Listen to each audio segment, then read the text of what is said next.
लकड़हारा और सुनहरी कुल्हाड़ी की कहानी।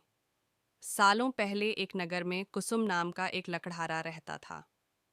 वो रोज जंगल लकड़ी काटने के लिए जाता और उन्हें बेचकर जो कुछ पैसे मिलते उससे अपने लिए खाना खरीद लेता था।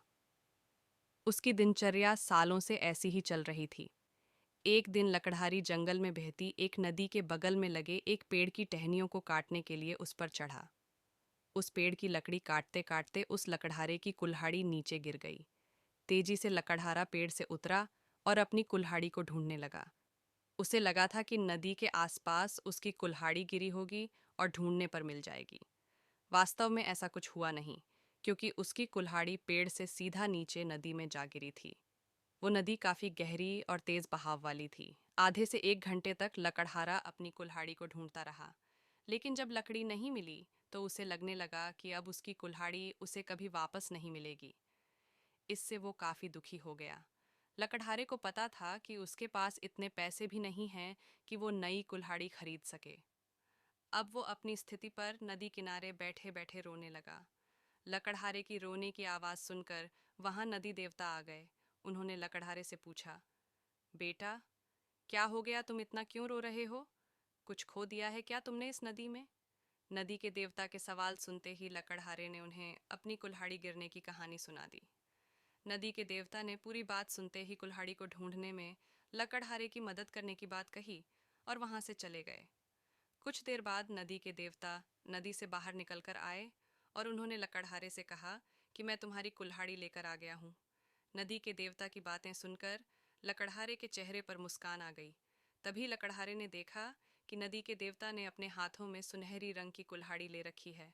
दुखी मन से लकड़हारे ने कहा, यह सुनहरी रंग की कुल्हाड़ी मेरी तो बिल्कुल भी नहीं है। ये सोने की कुल्हाड़ी जरूर किसी अमीर इंसान की रही होगी। लकड़हारे की बात सुनकर नदी के देवता दोबारा से गायब हो गए। कुछ देर बाद नदी के देवता दोबारा नदी से बाहर निकले। इस बार उनके हाथों में चांदी की कुल्हाड़ी थी। उस कुल्हाड़ी को देखकर भी लकड़हारे को खुशी नहीं हुई। उसने कहा कि ये भी मेरी कुल्हाड़ी नहीं है, ये किसी दूसरे इंसान की कुल्हाड़ी होगी। आप उसी को ये कुल्हाड़ी दे दीजिएगा। मुझे तो अपनी ही कुल्हाड़ी ढूंढनी है। इस बार भी लकड़हारे की बात सुनकर नदी के देवता फिर वहां से चले गए। पानी में गए भगवान इस बार काफी देर बाद बाहर आए। अब देवता को देखते ही लकड़हारे के चेहरे पर बड़ी सी मुस्कान थी। उसने नदी के देव से कहा कि इस बार आपके हाथ में लोहे की कुल्हाड़ी है और लग रहा है कि ये मेरी ही कुल्हाड़ी है। ऐसी ही कुल्हाड़ी पेट काटते समय मेरे हाथ से नीचे गिर गई थी। आप ये कुल्हाड़ी मुझे दे दीजिए और दूसरी कुल्हाड़ियों को उनके असली मालिक तक पहुंचा दीजिए। लकड़हारे की इतनी ईमानदारी और निष्पाप मन को देखकर नदी के देवता को काफी अच्छा लगा। उन्होंने लकड़हारे से कहा कि तुम्हारे मन में बिल्कुल भी लालच नहीं है। तुम्हारी जगह कोई और होता तो सोने की कुल्हाड़ी झट से ले लेता, लेकिन तुमने ऐसा बिल्कुल भी नहीं किया। चांदी की कुल्हाड़ी को भी तुमने लेने से इनकार कर दिया। तुम्हें सिर्फ अपनी लोहे की ही कुल्हाड़ी चाहिए थी। तुम्हारे इतने पवित्र और सच्चे मन से मैं काफी प्रभावित हूँ।